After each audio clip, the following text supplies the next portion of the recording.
د کهانې شروعات کیږي یو څو سوه کلونه مخکې چې په هغه وخت کې دیوان اوسېدل چې هغه د انسانانو نه ډېر بدله مو او ډېر زیات طاقتوره مو. دې وخت کې موږ ته یو دی وښیي چې هغه د غر د پاسه خپل زوی سره لوبې کوي چې دغه دوران کې به د ډنمارک بادشاه راشي سره د فوجه چې دغه دی زر د خپل زوی دغه ځای نه اوچت کي او یو پټ ځای کې کېنوي چې هغه د دې فوج مقابلې دپاره راشي. خو دغه فوج په غشو یو شان وارونه کوي او په شا روانې چې دې سره د هغه خپه وخویږي او د غر نه ښکته پرېوځي چې دې سره د هغه مرګ وشي چې دا ټول هر څه د دغه دی زوی ویني چې د هغه ګرینډل نوم وي. نو ګرینډل چې دا هر څه ویني نو هغه ډېر زیات ویریږي. خو دغه دوران کې دا بادشاه دا ګرینډل نومي ماشوم هم وویني چې هغه څنګه په ده باندې وار کو. نو دا بادشاه د ګرینډل په سترګو کې معصومیت وویني د دې د وجې هغه دته څه ونه وایي او د خپل فوج سره د هغه ځای نه لاړ شي. دې نه پس ګرینډل د خپل پلار لاش له راشي او هغه ډېر زیات خفه وي او هغه د خپل پلار لاش د دغه ځای نه وړو ولې چې دلته ښکاري مرغۍ ګرځي او دې به پرې نه دي. خو ګرینډل ډېر وړوکی وي هغه د خپل پلار لاش غځول هم نه شو. دې نه پس هغه د خپل پلار لاشونه ټوکړې کړي او خپلې ګوفې ته راوړي او دې نه پس موږ ته ښیي چې 25 سال تیر شو او اوس ګرینډل هم غټ شوی وي او موږ ګورو چې په هغه ګوفه کې هغه د پلار سر وي ولې چې د ده په زړه کې اوس دا وي چې زه د خپل پلار بدله واخلم.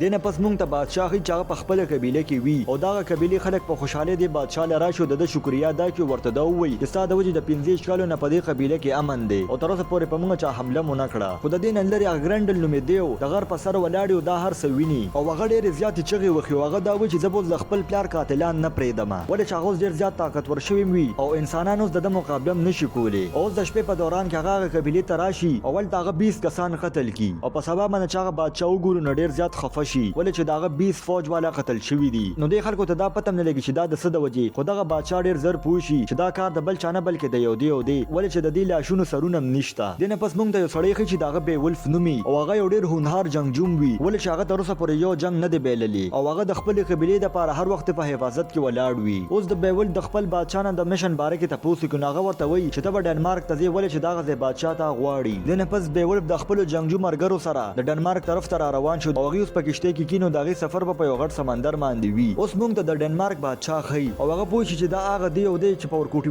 باندې ما پرېښی و او هغه زر د خپل فوج سره هغه ګوفې ته ورشي او هغه دی ته چغې وایي چې بهر روځي. خو ګرینډل نومېدی ولې څه جواب ورنه کړي ولې چې هغه په هغه ګوفه کې نه بهر وي او هغه په پټه باندې راشي او د دې بادشاه یو سپاهي مړ کړي چې دې سره زر هغه بادشاه خپله توره روباسي. ګرینډل نومېدی د هغه ځای نه تښتېدلی وي او په سبا باندې موږ ته ښیي چې هغه بادشاه ډېر زیات پریشان او خفه ناست وي. هغه له خپله ښځه راشي ورته دا ووایي چې هر څه به ټیک شي پریشانه کېږه ما. نو بادشاه ورته چې زما کوم هونهار سپاهیان دي هغې یې قتل کړل. دې نه پس موږ ته یو سلما نومې نجومې ښیي چې هغې د بادشاه ښځه راغلي ورته دا ووایي چې ته زموږ په قبیله کې اوسېدی شي. هغه سلما نومې جینۍ ورته منع وکړي. دې نه پس بیولف د خپلو ملګرو سره ډنمارک ته راورسي او هغه زر د ډنمارک بادشاه سره میلو شي. نو لرې سلما هم ولاړې و دا هر څه ویني نو دا بادشاه ورته وایي چې سلما یو نجومۍ ده او هغې ته د هر څه باره کې پته وي او دا بادشاه چې بیولف وویني نو ډېر زیات خوشحاله هم شي ولې چې بیولف یو ډېر ښه جنګجو او هغه ته دا لګېده چې بیولف اوس د ټولو دیوانو خاتمه کوي او د شپې په ټایم کې اوس دا ټول راغونډ شوي وي. نو بیولف ورته وایي چې فکر مه کوې زه دلته راغلی د دې لپاره یم چې د ټولو دیوانو خاتمه به کومه. نو دلته ورته دا بادشاه وایي چې دا دومره اسانه نه ده ولې چې یو دی په یو ځای باندې زما 20 سپاهیان قتل کړل.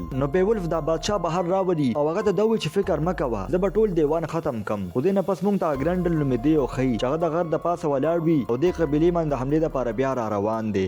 اوس لږ وخت تیر شي او موږ ته بهر یو پادري ښیي چې هغه ناست وي او ځان سره خپل مذهبي الفاظ وایي چې دغه دوران کې دغه ګرینډل نومېدی او راشي خو هغه دته څه ونه وایي او هغه هغه ځای ته لاړ شي چې په کوم ځای کې بیولف او د هغه ټول سپاهیان پټ دي. نو اوس دا سپاهیان هم د حملې دپاره تیار وي ولې چې هغوی پوه شي چې دغه ګرینډل نومېدی او را رسېدلی دی. خو دلته دا ګرینډل نومېدی او پوه شي او چې څنګه پرې دا سپاهیان بهر روځي نو ګرینډل نومېدی او د هغه ځای نه تللی وي. نو په سبا باندې بیولف دغه پادري نه تپوس وکړي ورته دا وایي چې تا بېګا څوک لیدلي وو. دغه پادري ورته وایي چې او هغه دی او راغلی خو ماته څه ونه وي ولې چې هغه عیسایانو ته څه نه وایي خو په دې قبیله کې عیسایان کم دي. خو د دې د وجې ډېر خلکو د یارې د لاسه د عیسایت مذهب قبلول شروع کړل. خو بیولف په دې خبرو یقین نه کو او دې نه پس بیولف سیده د خپلو سپاهیانو سره د هغه ګرینډل نومېدي طرف ته لاړ شي او هغې یو داسې ځای ته ورسي چې هلته ډېر اوچت اوچت او غټ غټ غرونه دي. خو ګرینډل هغه ځای کې جال بې چوکړي وي خو بیولف هم یو ډېر ماهره جنګجو هغه په رو باندې په دې کاڼو خیږي او یو داسې ځای ته راورسي چې هلته ګیر چاپېره واوروي. نو بیولف د خپلو کسانو ته وایي چې اوس موږ مخکې نه شو تللی او موږ به دغه دیو هم دلته تلاش کوو او دې نه پس بیولف دغه بادشاه له راشي. نو دا بادشاه بیولف ته وایي چې دغه دیو په کمزورو خلکو باندې حملې کوي او دې نه پس بیولف هغه سلما نومې ښځې له راشي ولې چې سلما د دې قبیلې نه بهر اوسېده. نو بیولف ته د خپل ځان باره کې وایي نو دغه سلما نومې ښځه ورته وایي چې ما ته ستا باره کې پته ده. نو بیولف ته وایي چې ته د قبیلې نه بهر ولې اوسېږي. نو سلما ورته وایي چې زما ټول خاندان هغه ځای کې قتل کړو د دې د وجې زه د دې قبیلې نه بهر اوسېږم او دغه ټایم کې د بیولف سپاهیان هغه پسې راشي. د بیولف چې قبیلې ته ورسې ناغو ګوري چې د بادشاه سپاهیان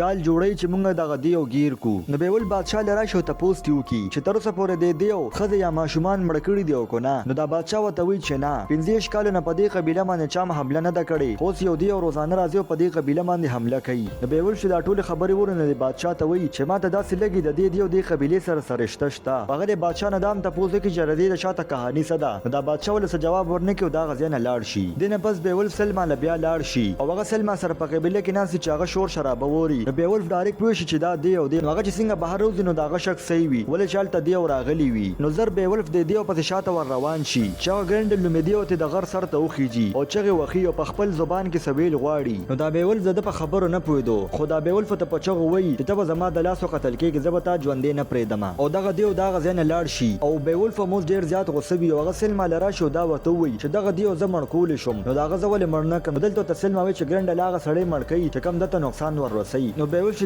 د دی او نوم ګرندل ورو نه پوي شي چې سلما د دی او پیجنی. نو هغه د سلما نه د دی او باره کې تپوسو کی. نو سلما وته وای چې بیول د ډیر وخت نه دی ځا ترازی او هغه زما حفاظت کوي ولې چې هغه ته ما څه نقصان نه دی ور رسولې. نو بیول پوي چې د بادشاه غوسه نه سکړی دی دنه پس هغه بادشاه لرا شي. نو بیول فرشو د دې بادشاه نه تپوس کوي چې ما ته رښتیا وایا چې دا دی او راځي استاد سپاهیان قتل کوي اخر وجه صدا. نو دا بادشاه ته خبره واړی را واړی او ورته دوی چې دا دی خو یو انسان نه دی د کې جذبات نشته د دې د وجه دی راځي زمونږ د قبيله خلک مړ کوي. دنه پس بیول ګوري چې یو سړی ماشومان ډیر زیات چیړي ولې چې داغه دماغي حالات بالکل صحیح نه وي. خو بیول فتاغه ماشومان وشړي. نو دا سړی وته چې ما ته پته را تر دی او په تلاش کې او ما ته پته را چې کم ځای کې دی. او دنه پس بیول هغه سړی ځان سره کې د خپل سپاهیانو سره هغه ځای ته لاړ شي چې کم ځای کې هغه ګرند لومې دی اوسېږي. نو دا لیونی سړی یو ګفې تراول ورته چې دا دغه دی او کور دی خو دلته بخښته د پړو په ذریعہ باندې ورګوزيږي. نو بیول فوی چې موږ به دوباره راځو ځان سره پړې راوړو. اوس دوی د وبو په لار باندې روان وي. نو دوی کې بیول د لری نو ګوري چې وړو کې دی او دی او دوی کې اچانک دوی باندې د وبو نه یو دی او حمله وکي خو دوی ته نقصان ورونه رسي. نو دې نه پس دا ټول واپس خپل قبيله ته راشي او لګ وخت پس بیول ته پته مو لګي چې هغه لیونی سړی چا قتل کو. دلته بیول فوی چې دا کار د بل چانه بل کې دی او دی او هغه د دې د وجه ډیر غوسه شي. په سبا باندې هغه خپل سپاهیانو سره هغه ګوفې طرف ته ور روان شي چې زر دوی هغه ځای ته ورسي او د پړو په ذریعہ باندې هغه ګوفې ته راکوشي. نو هغه چې څنګه دنه د ګوفې ته ورشي نو ولته ډیر زیات اډو کې وي او د یو سپاهي کوپړه را واخلي چې هغه د ګرندل د پلار وي. نو دغه سپاهي د کوپړه خطا کی او ماته کی. نو بیول فهم پوه شي چې ضرور د ګرندل پلار سره څه شوی دی. هغه زر په منډه سلما لراشي ورته دا وایي چې د ګرندل پلار سره څه چل شوی دی. نو دلته ته سلما وایي چې ماته د دې باره کې څه پته خو نشته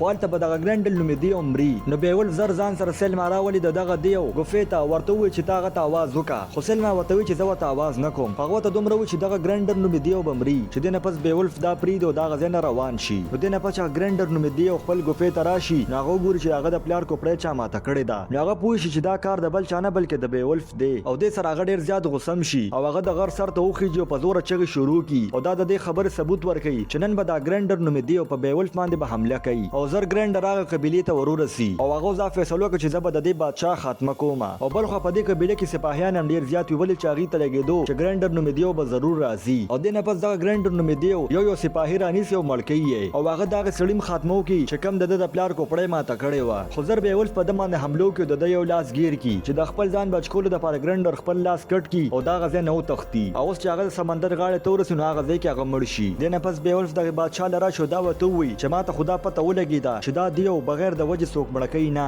ضرور به تا غسر سکړی وي. دا بادشاه وته وی چې سوق مخکې ما د دې دیو پلار مړ کړو او هغه وخت د ماشوم د دې د وجه د ما پرې خو دو. بیولف چې تا ته پوسو کې چې دا دغه دیو ولې مړ کړو. دلته وته دا بادشاه وی چې دغه دیو زمونږ کبان پټ کړل د دې د وجه د ما قتل کو. دلته وته دا بیولف وی چې دومره وړې خبره ده پاره دی هغه قتل کو دا غو تا یو ډیر غلط کار کړی دی. او د نه پس بیولف او دغه سپاهیان د وینو ساس کې پس شاته رواني چې هغه سمندر تور سینول ته د وینو هغه ساس کې ختم شوی. هغه پوښتنه چې دغه ګرندر نوم دی او مړ شو. خو یو شپه مونږ ګورو چې په دې قبيله باندې یو بل دیو حمله وکړه. هغه دیو بل څوک نه بلکې یو خزوي او هغه د ګرندر مور وی او هغه چې د خپل ځوی کټ شوی لاس ویني نورم زیاته غوسه شي او دا غ ډیر سپاهیان مړ کی او دا غ زنه لاړ شي. په سبا باندې بیولف ته پته ولګي چې یو بل دیو ډیر بے رحمه سره ټول سپاهیان مړ کړل. نو هغه ډیر زیات غوسه شي او هغه دیو په سیاغ ګوفې ته ورورسي او دوی چې هغه ګوفې ته وردن نشي نو دغه ځای کې وبوي چې دی په دیو بو کې مخ کې روان شي او چې څنګه دوی د دیو بو نه روزي نو البته د ګرندر لاش پروتي چې د کې اچانک د ګرندر مور په بیولف باندې حمله وکي او هغه بیولف مړکول والو چې بیولف دا پکانی په سر ووخي او البته ډیر زیات خزانه پرتوي چې پاغه کې یو تور وی او هغه په تور ووخي او قتل کی او دنه پس بیولف را شو د بادشاه ته وای چې ما د ګرندر د مور خاتمه وکړه چې د سره بادشاہ داور ډېر خوشاله شي او دینه پس بیولف د خپل فوج سره دا غزا نه روان شي او د تلو په دوران کې هغه وړو کې دی او بیا وویني چې هغه سره اوس سلمان وي او د سره دا کہانی ختم شو. کو تاسو دا کہانی خوښ شوی نو دا ویډیو در سره لایک او چینل در سره سبسکرایب کړئ.